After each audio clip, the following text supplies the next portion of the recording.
ಹರಿದು ತನಗೆ ಅಪ್ಪಳಿಸಿದ ಹಾಗೆ ಕರುಣ ಕಠೋರವಾದಂತ ಶಬ್ದವನ್ನ ಕೇಳಿದವನ. ಈ ಶಬ್ದಕ್ಕೆ ಮಗಧ ದೇಶವೇ ತತ್ತರಿಸುತ್ತಾ ಇದೆ. ಗಿರಿವರಾಜ ಪಟ್ಟಣವೇ ಅಲ್ಲೋಲ ಕಲ್ಲೋಲವಾಗಿದೆ. ಮಗಧ ದೇಶ ಯಾಕೆ? ಮಗಧನ ಎದೆಯಲ್ಲಿಯೂ ಪ್ರೀತಿಯ ಬೀಜ ಮೊಳೆಯುತ್ತಾ ಇದೆ. ಮಗಧ ಈ ಹೆಸರನ್ನ ಕೇಳಿ ಪ್ರಪಂಚ ಹೆದರುತ್ತಾ ಇತ್ತು, ಬೆದರುತ್ತಾ ಇತ್ತು, ಅಲೋಲ ಕಲ್ಲೋಲವಾಗ್ತಾ ಇತ್ತು. ಇಂದು ಈ ಶಬ್ದಕ್ಕೆ ಮಗಧನಿಗೂ ಹೆದರಿಕೆ, ಭಯ. ಮಧ್ಯರಾತ್ರಿಯ ಸಮಯ, ಸಾವಿರ ಸಾವಿರ ಬರಸಿದ ಒಮ್ಮೆಲೆ ಅಪ್ಪಳಿಸಿದ ಹಾಗೆ ಕೇಳಿದಂತ ಈ ಶಬ್ದಕ್ಕೆ ಎಚ್ಚೆತ್ತು ಹೊರಬಾಹಿಗೆ ಬಂದು ನೋಡ್ತಾ ಇದ್ದೇನೆ. ಗಿರಿವ್ರಜ ಪಟ್ಟಣದ ಜನತೆ ಭಯದಿಂದ ಅಲ್ಲೋಲ ಕಲ್ಲೋಲವಾಗಿ ಪ್ರಾಣ ಭಯದಿಂದ ಅತ್ತಿಂದಿತ್ತ ಓಡಾಡ್ತಾ ಇದ್ದಾರೆ. ಕಾಗೆ, ನರಿ, ಗೂಗೆಗಳ ಆಕ್ರಮಣ.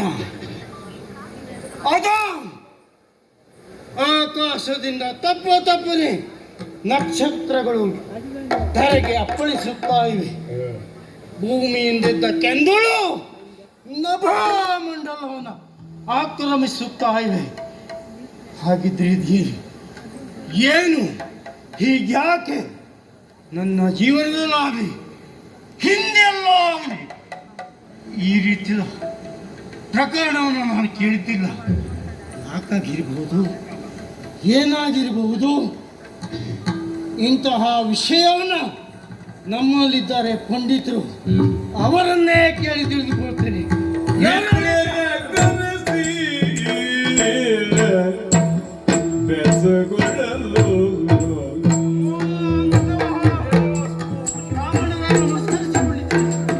ಬರಬೇಕು ಹೀಗೆ.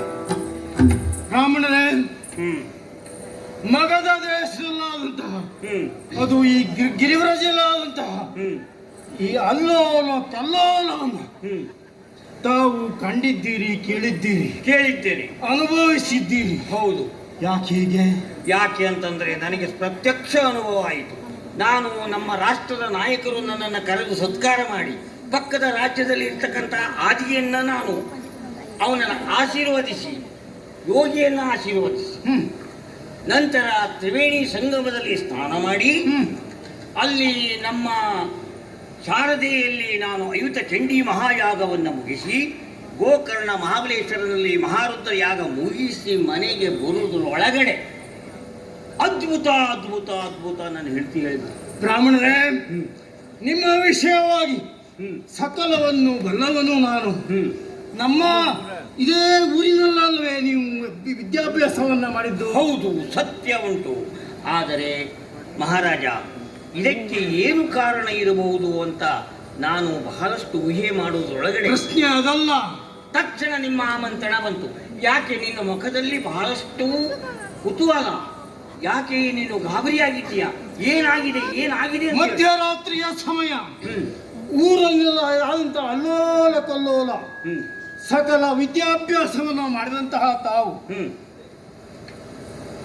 ವೇದಶಾಸ್ತ್ರವನ್ನು ಅರಿತಿದ್ದೀರಿ, ಪ್ರಶ್ನೆಯನ್ನು ಅರಿತಿದ್ದೀರಿ, ಜ್ಯೋತಿಷ್ಯವನ್ನು ಅರಿತು ಕುಡಿದಿದ್ದೀರಿ ಅಂತಲೇ ಹೇಳಬೇಕು. ನಮಗೆ ಏನೂ ಅಲ್ಲ ಜ್ಯೋತಿಷ್ಯ.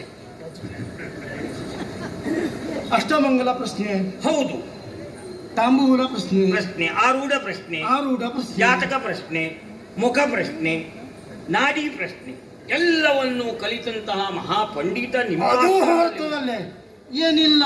ಹಸ್ತವನ್ನ ನೋಡಿ, ಹಸ್ತರೇಖೆಯಿಂದಲೂ ತಾವು ಪ್ರಶ್ನೆಯನ್ನು ನೋಡಿ ಹೇಳಬಲ್ಲೆ.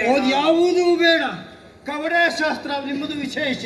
ಅದಂತೂ ನಾವು ಅರೆದು ಕುಡಿದು ಬಿಟ್ಟಿದ್ದೇವೆ. ನಮ್ಮ ದೇಶದಲ್ಲಿ ಅಷ್ಟೇ ಅಲ್ಲ, ಹೊರ ಪ್ರಪಂಚದಲ್ಲಿ, ಹೊರ ದೇಶದಲ್ಲಿ, ಅದು ಕೂಡ ಇದೇ ದಕ್ಷಿಣ ರಾಜ್ಯದಲ್ಲಿ ತಾವು ವಿಶೇಷವಾದಂತಹ ಪ್ರಸಿದ್ಧಿಯನ್ನು ಪಡೆದಿದ್ದೀರಿ ಅಂತ ಕೇಳಿದ್ದೇನೆ. ನಮ್ಮ ಹೆಸರನ್ನು ಛಾಪಿಸಿದ್ದೇವೆ. ಕೊಂಕಣ ಪ್ರದೇಶದಲ್ಲಿ ತಾವು ವಿಶೇಷ ಪ್ರಸಿದ್ಧಿ ಅಂತ ನನಗೆ ಗೊತ್ತು. ಹೌದು, ಖಂಡಿತ. ಮೊನ್ನೆ ಅಷ್ಟೇ ತಮ್ಮ ಮಗಳ ಮದುವೆಯನ್ನು ಒಂದೇ ಮಾಡಿದಿರಲ್ಲ. ಹೌದು, ನಿಮ್ಮ ಆಶೀರ್ವಾದ. ಸಂತೋಷ ಸಂತೋಷ. ವಿಶೇಷವಾಗಿ ತಮ್ಮ ಬಗ್ಗೆ ಪ್ರಶ್ನಾವಳಿಗಳನ್ನಾಗಲಿ ಅಥವಾ ತಮ್ಮ ವಿಶೇಷತೆಯನ್ನ ಪ್ರಪಂಚಕ್ಕೆ ತಿಳಿಸುವುದಕ್ಕಾಗಲಿ ನಿಮ್ಮನ್ನು ಇಲ್ಲಿ ಕರೆಸಿದ್ದಲ್ಲ. ಏನೋ ಒಂದು ಮಧ್ಯರಾತ್ರಿಯ ಸಮಯದಲ್ಲದಂತಹ ಈ ಅಲ್ಲೋಲ ಕಲ್ಲೋಲವಾದಂತಹ ಕ್ಷಣವನ್ನು ಅರಿತದ್ದು ನಾನು ವಿಶೇಷ ಪಂಡಿತರಂತ ನಿಮ್ಮಲ್ಲಿ ನನ್ನದೊಂದು ಪ್ರಶ್ನೆ. ಬ್ರಾಹ್ಮಣರೇ, ಈ ಅಲ್ಲೋಲ ಕಲ್ಲೋಲಕ್ಕೆ ಕಾರಣ ಏನು? ಅದು ಈ ಮಗಧ ದೇಶಕ್ಕೆ ಆಗುವ ಪರಿಣಾಮ ಏನು? ಆ ಪರಿಣಾಮದ ಪರಿಮಾರ್ಜನೆ ಏನು?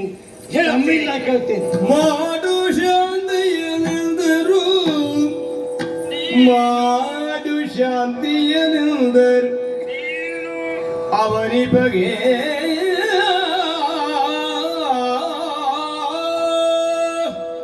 ಮಹಾರಾಜ. ಬ್ರಾಹ್ಮಣರೇ, ಇದಕ್ಕೆಲ್ಲ ಒಂದೇ ಒಂದು ದಾರಿ ಉಂಟು. ಏನು ಹೇಳಿ? ಅದ್ಭುತ ಶಾಂತಿ. ಅದ್ಭುತವಾದಂತಹ ಶಾಂತಿ. ಶಾಂತಿ ಯಾಕೆ ನೀನು ಇದು? ಕೇಳಿರಲಿಲ್ಲ, ಹ, ಎಲ್ಲೂ ಯಾರೂ ಮಾಡಿರಲಿಲ್ಲ. ಯಾಕಂತಂದರೆ ರಾತ್ರಿ ಮಧ್ಯರಾತ್ರಿಯಲ್ಲಿ ಕಾಕಿಗಳು ಕೂಗುತ್ತಾ ಇದೆ, ಹ. ನರಿ ನಾಯಿಗಳೆಲ್ಲ ಓಡುತ್ತಾ ಇದೆ, ಹೌದು, ಪಶು ಸ್ವಾಮಿ. ಪಕ್ಷಿಗಳು ಎಲ್ಲವೂ ದಿಕ್ಪಾಲಕರಾಗ್ಬಿಟ್ಟಿದ್ದಾರೆ. ಹೌದು. ಅಂತಹ ಸಂದರ್ಭದಲ್ಲಿ ಅಷ್ಟೇ ಅಲ್ಲ, ಈ ನಮ್ಮ ರಾಜ್ಯದಲ್ಲಿ ಎಲ್ಲರೂ ಯೋಗ ನಿದ್ರೆಯಲ್ಲಿ ಇರಬೇಕಾದರೆ ಹ. ಅಲ್ಲೋಲ ಕಲ್ಲೋಲವಾಗಿರುವಂತಹ ಸಂದರ್ಭದಲ್ಲಿ ಇದು ಒಂದು ಅದ್ಭುತವೇ. ಹಾಗಾಗಿ ಇದಕ್ಕೆ ಅದ್ಭುತ ಶಾಂತಿ ಅಂತ ಮಾಡಿಸಿದರೆ ಅದ್ಭುತವಾದಂತಹ ಈ ಕ್ಷಣಕ್ಕೆ ನಿನ್ನ ರಾಜ್ಯಕ್ಕೂ ಶಾಂತಿ, ನಿನಗೂ ಓಂ ಶಾಂತಿ. ಓ ಅಂದ್ರೆ ಇದು ರಾಜಾರಿಷ್ಟ. ರಾಜಾರಿಷ್ಟ ಆಗಿರುವುದರಿಂದ ನೀನೇ ಸ್ವತಃ ಕುಂತು ಮಾಡುವಂತಹದ್ದು. ಸ್ವಾಮಿ, ಇದು ಯಾವಾಗ ಮಾಡಬೇಕು? ಇದು ಹೇಗೆ ಮಾಡಬೇಕು? ಸ್ವಾಮಿ ತಾವೇ ಹೇಳಬೇಕು. ಇದನ್ನೆಲ್ಲ ನಾನು ಇದನ್ನೆಲ್ಲ ಮೊದಲೊಂದು ಈ ಕ್ಷಣದಲ್ಲಿ ನಾನು ಎಲ್ಲ ವಿಚಾರ ಮಾಡಿ ಮುಹೂರ್ತವನ್ನ ನಾನು ನಿಶ್ಚಯಿಸಿದ್ದೇನೆ. ಯಾವಾಗ? ಹಾಗೆ ಸೂರ್ಯ ಉದಯದಲ್ಲಿ ನೀನು ಅತಿ ಉತ್ತಮವಾಗಿ ಮಂಗಲ ಸ್ನಾನ ಮಾಡಿ ನಮ್ಮ ತಂಡುಲ ಪ್ರಸ್ಥಕ್ಕೆ, ದಕ್ಷಿಣ ದಿಕ್ಕಿನಲ್ಲಿರುವಂತಹ ತಂಡುಲ ಪ್ರಸ್ಥಕ್ಕೆ ಬಂದು ಶುಚಿಭೂತನಾಗಿ ಕುಳಿತರೆ ಎಲ್ಲ ಕಾರ್ಯಗಳು ನನ್ನ ಅಧ್ವರದಲ್ಲಿ ಆಗ್ತದೆ. ಗಿರಿರಾಜ ಪಟ್ಟಣದ ದಕ್ಷಿಣ ದಿಕ್ಕಿನಲ್ಲಿ ತಂಡೂಲ ಪ್ರಸ್ಥ ಪ್ರದೇಶ. ಹಾ. ನಾಳಿನ ಬೆಳಗಿನ ಜಾವ ಶುಭ ಮುಹೂರ್ತ. ಅಷ್ಟೇ ಅಲ್ಲ, ಏನು ಹೇಳಿ? ಇನ್ನೂ ಒಂದು ಸೂಚನೆ ಉಂಟು. ಹೇಳಿ. ನಮ್ಮ ರಾಜ್ಯದಲ್ಲಿ ಇರ್ತಕ್ಕಂಥ ಎಲ್ಲಾ ಬ್ರಾಹ್ಮಣರನ್ನ ಕರೀಬೇಕು. ಹ. ಎಲ್ಲಾ ದಿಕ್ಕಿನಿಂದ ಬ್ರಾಹ್ಮಣರು ಬರಬೇಕು. ಬ್ರಾಹ್ಮಣರಿಗೆ ಗೋಪು ತಿಲ ಹಿರಣ್ಯಾಜ್ಯ ವಾಸೋ ಗುಡಾನಿಚ ಶಾಸ್ತ್ರ ಹೇಳಿದ ಪ್ರಕಾರ ಹ, ಶ್ರೇಯಾದಾನ ಒಂದು ಬಿಟ್ಟು ಹ. ಎಲ್ಲ ಕೊಡಬೇಕು.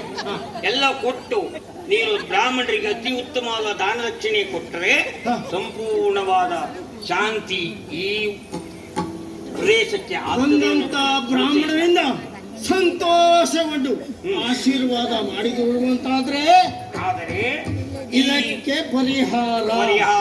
ಇನ್ನೂ ಒಂದು ಉಂಟು.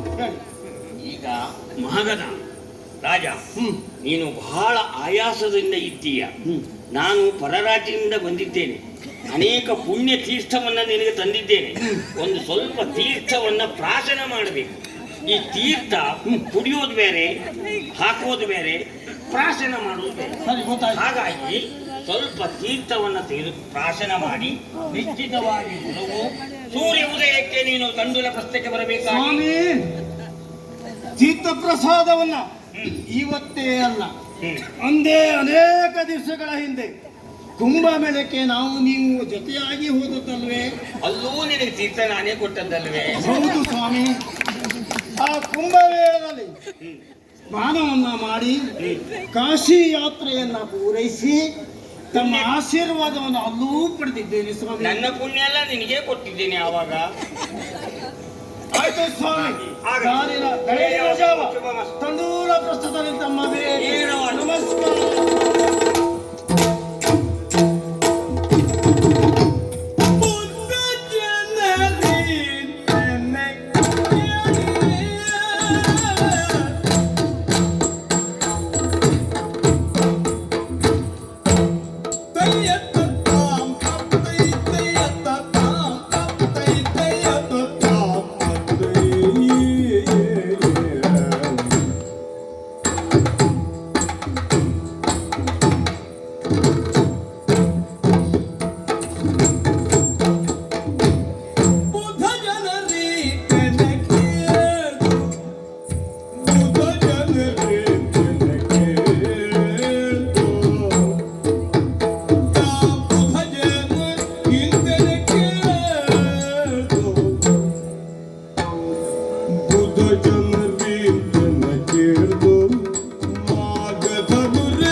ಭೂಲೋಕದ ಸೂರರು ದೇವತೆಗಳು ಯಾರೋ ಬ್ರಾಹ್ಮಣರ ಹೇಳಿಕೆಯನ್ನು ಮನ್ನಿಸಿ ನಾಳಿನ ಉದಯ ಕಾಲದಲ್ಲಿ ಇದೇ ತಂಡೂರ ಪ್ರದೇಶದಲ್ಲಿ ಶಾಂತಿಯನ್ನು ಮಾಡಬೇಕು ಅಂತಂದ್ರೆ ಮಧ್ಯರಾತ್ರಿಯ ಸಮಯ ಇದೆ. ಇದನ್ನ ಗೃಹಕ್ಕೆ ಅಟ್ಟಿದ್ದ ನಿಶಿಕಳೆಯ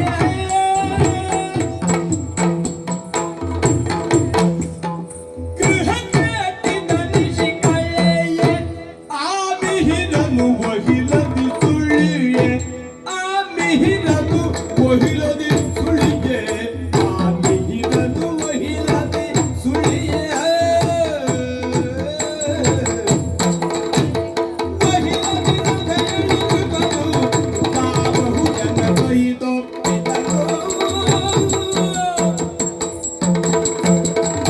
ಗ್ರಹ ಕಟ್ಟಿದ ನಿಶೆ ಕಳೆ ನಮ್ಮ ಮಗಧ ದೇಶಕ್ಕೆ ಆವರಿಸಿದಂತ